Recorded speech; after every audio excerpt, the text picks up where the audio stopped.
Good morning, everybody. Info Sam here, and I'm going to have just a little bit of update on what's happening with the Creek Fire today, November 4th, and also a look at the upcoming weather. We're really expecting a change in the weather, but if you haven't seen our operational video update for this morning, things are looking really good with our suppression repair and hazard tree removal around a very large portion of the fire here. But as you all know, we still have a considerable amount of open line up here in the Sierra Divide country. And some of this is being checked up due to natural barriers. It's a lot of granite up there and very sparse fuel pockets, and so the fire hasn't been moving much. But certainly there are some continuous strings of trees where the fire can find its way, and we did see some pretty good evidence of that yesterday in the Pond Lily Lake area up here where the Fish Creek is coming in, and the middle fork of the San Joaquin River is right up here, Junction Bluffs. I think you all have a pretty good understanding of where it is we're talking about up here. So the fire was active yesterday afternoon. It was finding some continuous strings of fuels to get active in, and as you all know, it's super dry, just incredibly dry. The relative humidity has been in the single digits for day after days. We're slowly starting to feel it creep up. You can start to smell that fresh moisture in the air. It was a very nice evening last night to just have that fresh smell in the air. And so the change is coming, and we're anticipating that. But with this activity up here, we've been keeping an eye on it with aircraft, helicopters have been monitoring it, providing that information to our fire managers.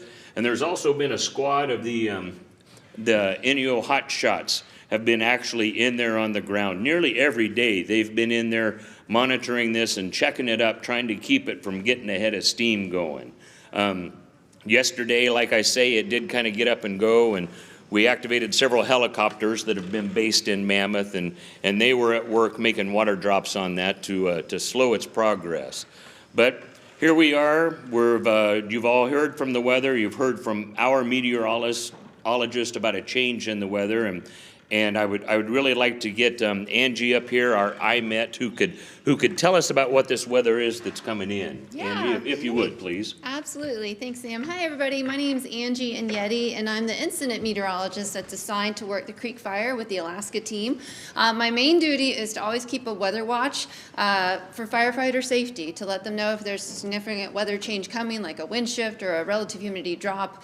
I need to inform them that right away for safety purposes. But also one of my jobs is to help prepare forecast for the team in order to help mitigate and respond appropriately to the incident. So like Sam was mentioning, we are on top for a significant change across our fire, especially as we get into Thursday night and the Friday timeframe with a highly anticipated cold front. But before that event happens, as Sam did mention, we are starting to see an increase in moisture, and with that increase in moisture, that moisture is coming at us from the Pacific. We have westerly winds developing, and we're expecting these westerly winds to increase in strength, especially when we get into the late Thursday timeframe ahead of that front. Until Thursday, we're still going to be working with dry conditions, not as dry, not single-digit RHs across the entire fire, more like teens and warm conditions, and that will continue into Thursday. Thursday night is our big ramp up for the cold front coming through, and as that cold front approaches us from the northwest, our winds coming up from the southwest are really going to increase. The pressure gradient increases, and so not only are the wind speeds going to be increasing, and across our fire by Thursday night after midnight through sunrise Friday morning, we're looking for speeds, especially across the higher elevations where the fire is most active, of 30 to 40 miles an hour. And that's getting into the Friday morning time frame now. We could see gusts of near 60 miles an hour and some of those exposed ridges. And another thing that we're watching is with that wind direction coming up from the south and southwest, we could have some channeling. That wind kind of funnels into our aligned drainages like the San Joaquin, and even getting them to parts of Fish Creek where the fire's active. So this is definitely something we're keeping a really close watch on and alerting the team and our cooperators of this potential wind event ahead of the front. So once we get into the Friday time frame now, we'll still have some very strong westerly winds ahead of the front, but then by Friday afternoon, we'll start to have more moisture increase ahead of the front, and then even into late Friday afternoon and Friday overnight, we've got pretty good rain chances as well as snow chances, about 60% now coming across our fire. And behind that front, very cold conditions this weekend. In fact, where the fire is most active, only about 30s for highs. That might even be on the high side. Most locations up there are probably going to be more like in the 20s. And with that, a few more waves of snow coming across us getting into this weekend. So we got to get through this wind event on Thursday night into Friday morning before the front. And then once we get into the weekend and even going into next week, looks like very cool conditions, cold conditions, and a really good increase in relative humidity across our fire. Sam, we're interested in the Mammoth area, I believe, as well. Yes, because, and especially with how the wind is moving and such in front of this front, and then once the front reaches us, how is that going to play out for the folks in Mammoth? Yeah, so Mammoth, you guys are notorious for that beautiful area over there to have some really screaming winds with different types of weather patterns. And for this particular situation, it does look like you could have on some of your very exposed ridges like Mammoth Mountain, some gusts could be in excess of 80 miles an hour getting into Thursday night and early morning Friday time frame. So do we expect that across our entire fire escape here? No.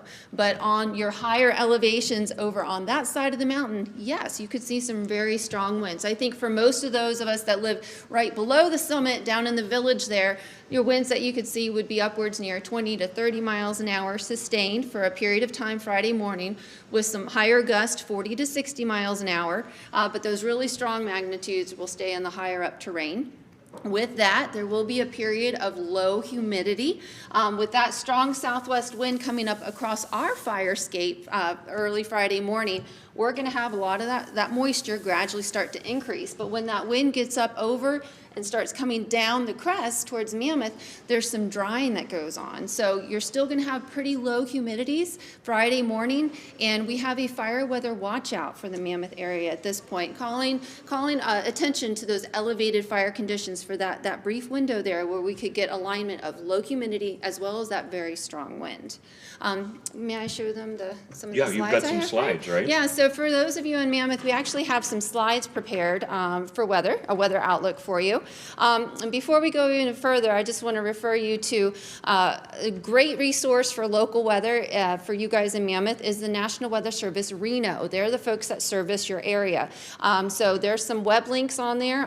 Their main weather service homepage is the first one. But they're also very active on social media, Facebook, and also on Twitter. So the resources there for you are listed on that page. So I strongly encourage you to check those out.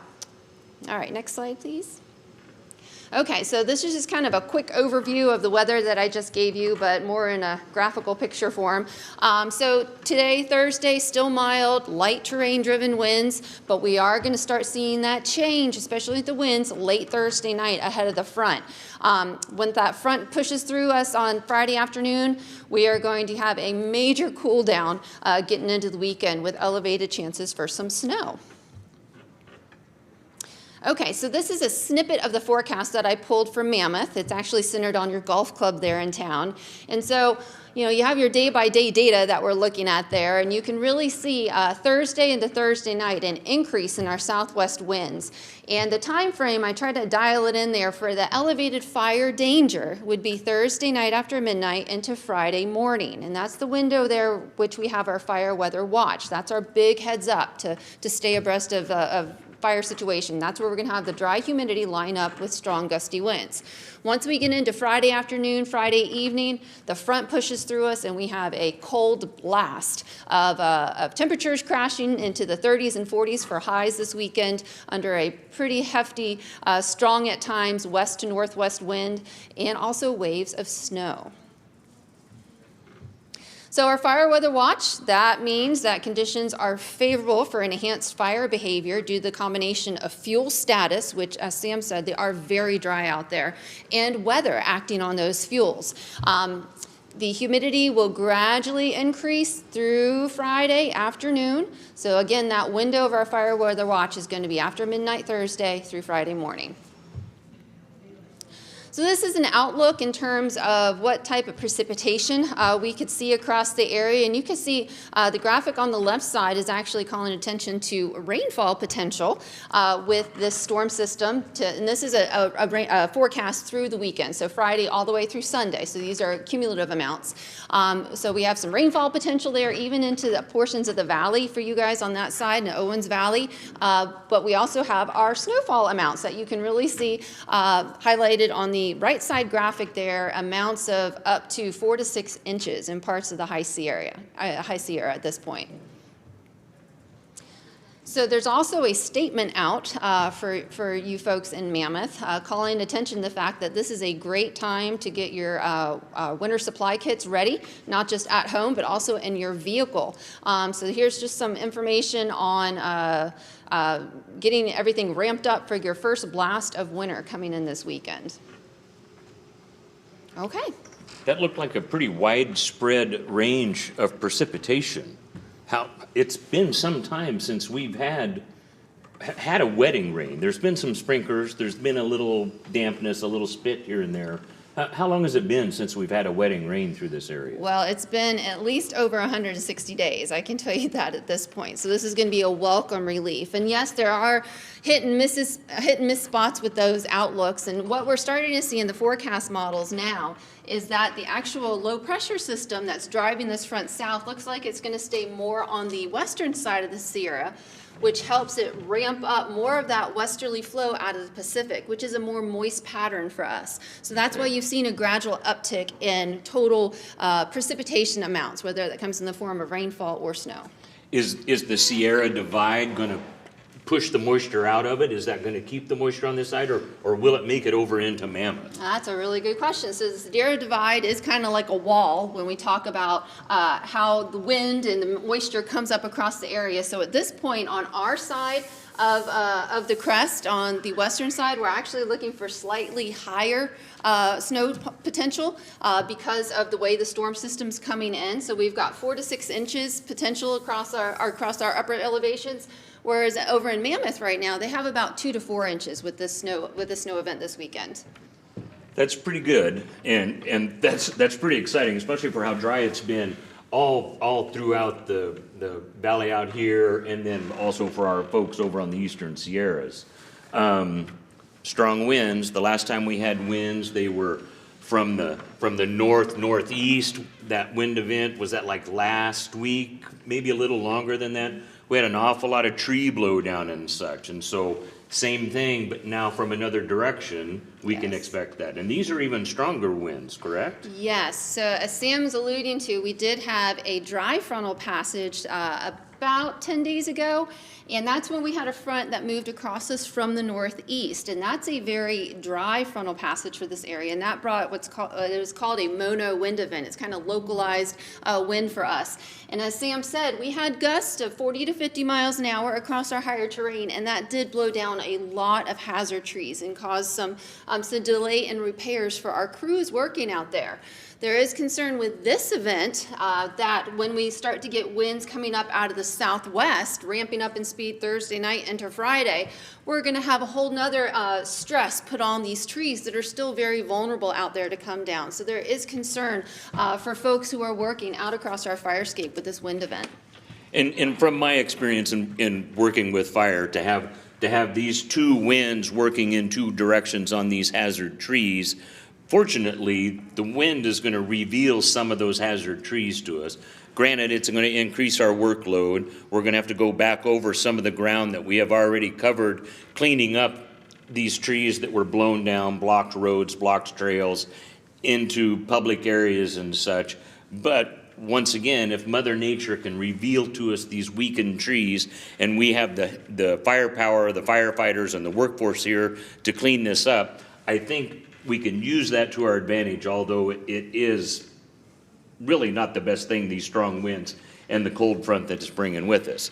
As an Alaskan, and it was single digits when I left Alaska, and it's been 30 below the past several mornings since we've been down here, record setting for us this time of year.